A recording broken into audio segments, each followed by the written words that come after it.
परिसीमन यानी कि डीलिमिटेशन 2026 जमहूरियत का नया मोड़ या सत्ता की नई चाल या सियासत की बिसात पर मोहरे बदल रहे हैं। हाय, हमारे चैनल सोशल स्पाइस पर आपका स्वागत है। मैं आपकी होस्ट रोशन जहां। आज हम एक ऐसे अहम मुद्दे पर बात करेंगे जो आने वाले वक्त में हिंदुस्तानी सियासत की दिशा और दशा दोनों बदलने की ताकत रखता है। डीलिमिटेशन यानी कि परिसीमन 2026 क्या ये जमहूरियत को और मजबूत करेगा या कमज़ोर, या सत्ता का तवाज़ुन बिगाड़ देगा? आइए इस मसले को गहराई से समझते हैं। सबसे पहले हम जानते हैं कि आखिर डीलिमिटेशन क्या है। डीलिमिटेशन एक ऐसी प्रतिक्रिया है जिसके तहत लोकसभा और विधानसभा निर्वाचन क्षेत्रों की सरहदें दोबारा तय की जाती हैं, ताकि आबादी में हुई तब्दीली के मुताबिक हर शहरी को बराबर नुमाइंदगी मिल सके। यानी कि अगर किसी शहर की आबादी बढ़ जाती है तो वहाँ की सीटों में इजाफा कर दिया जाता है, और अगर किसी शहर की आबादी कम होती है तो वहाँ की सीटों में कमी कर दी जाती है।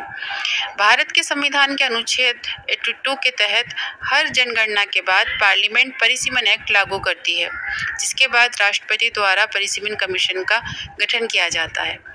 हिंदुस्तान के इतिहास में अब तक 4 बार इस आयोग का गठन किया जा चुका है।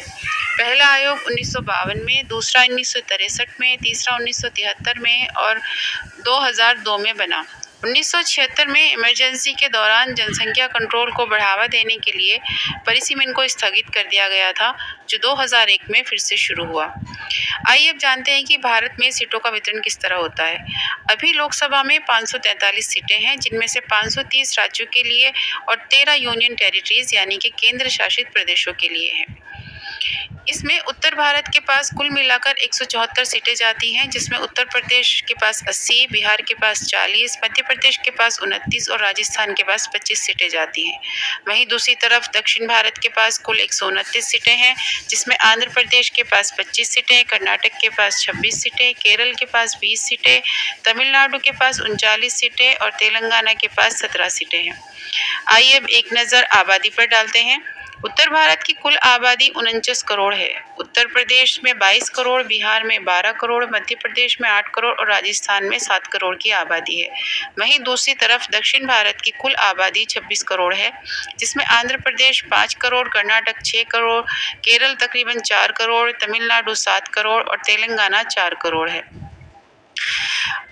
अब एक नज़र जीडीपी पर डालते हैं तो हम देखते हैं कि दक्षिण भारत की जनसंख्या कम होने के बावजूद भी उसका योगदान भारत की जीडीपी में तकरीबन 30% है। वहीं दूसरी तरफ उत्तर भारत की आबादी ज़्यादा होने के बावजूद उसका आर्थिक योगदान सिर्फ 12% होता है। परिसीमन 2000 के संभावित असरात क्या हो सकते हैं, आइए इस पर एक नज़र डालते हैं। सीटों में इजाफा हो सकता है। परिसीमन के बाद लोकसभा सीटें बढ़ सकती हैं, जिससे उत्तर प्रदेश, बिहार, मध्य प्रदेश और राजस्थान जैसे राज्यों को ज़्यादा सीटें मिल सकती हैं। वहीं दूसरी तरफ दक्षिण भारत के लिए चिंता का विषय रहेगा, क्योंकि जनसंख्या कंट्रोल में कामयाब रहे दक्षिण राज्यों को सीटों में कमी का सामना करना पड़ सकता है, जिससे उनका पार्लियामेंट में प्रतिनिधित्व कम हो सकता है। आइए अब एक नज़र जम्मू कश्मीर के परिसीमन मॉडल पर डालते हैं, जहां एक तरफ सरकार का दावा है कि आबादी के हिसाब से सीटें बढ़ाई या घटाई जाएंगी, वहीं दूसरी तरफ उसने 2020 में जम्मू कश्मीर के लिए परिसीमन कमीशन बनाया, जिसमें नए हलके बनाए गए। इस नए वितरण में जम्मू को 43 और कश्मीर को 47 विधानसभा सीटें दी गई। जहां जम्मू की 6 सीट्स बढ़ाई गई, वहीं कश्मीर की महज 1। हालांकि कश्मीर की आबादी ज़्यादा है। तो पता चलता है कि आर्गुमेंट बिल्कुल ही गलत है। बीजेपी सिर्फ अपनी मोनोपोली फॉलो कर रही है और अपना एजेंडा ही चला रही है। इस नए बदलाव ने जम्मू कश्मीर की सियासत में बड़ा बदलाव ला दिया है। संघीय ढांचे और नुमाइंदगी पर इसका क्या असर होगा, आइए इसे समझते हैं। अगर दक्षिण भारत का प्रतिनिधित्व कम होता है तो सियासी ताकत का मरकज उत्तर भारत बन जाएगा। वहीं संघीय निज़ाम कमज़ोर हो सकता है। टैक्सेशन विदाउट रिप्रेजेंटेशन का मसला उठ सकता है। उत्तर दक्षिण के सियासी रिश्तों में दरार आ सकती है। इसके संभावित नतीजे क्या हो सकते हैं? दक्षिण राज्य अलग प्रशासनिक और आज़ादी की मांग कर सकता है। तमिलनाडु, कर्नाटक और केरल जैसे राज्यों में संघवाद को लेकर नई बहस शुरू हो सकती है। अब इसका आखिर हल क्या निकलेगा? परिसीमन क्या सिर्फ जनसंख्या पर ही होना चाहिए या फिर उसका आर्थिक योगदान भी तरक्की की दर को भी मद्देनजर रखा जाना चाहिए?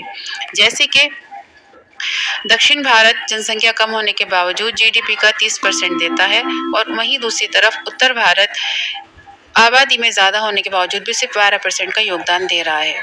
दक्षिण भारतीय राज्यों को यकीन दिलाया जाए कि उनकी निजी सियासी ताकत कम नहीं होगी। केंद्र और सियासतों के बीच आर्थिक और प्रशासनिक तवाज़ुन बनाया जाए। अब सवाल ये उठता है कि परिसीमन 2026 वाकई हिंदुस्तानी जमहूरियत को मजबूत करेगा या फिर सत्ता के तवाज़ुन को उत्तर भारत की तरफ झुका देगा? क्या हम इससे हिंदुस्तान के संघीय निज़ाम को खतरा है? आपकी क्या राय है? क्या ये संविधान की आत्मा यानी संघीय ढांचे के खिलाफ जाएगा? और सबसे बड़ा सवाल, क्या ये हमारे लोकतांत्रिक मूल्यों पर एक नया खतरा है?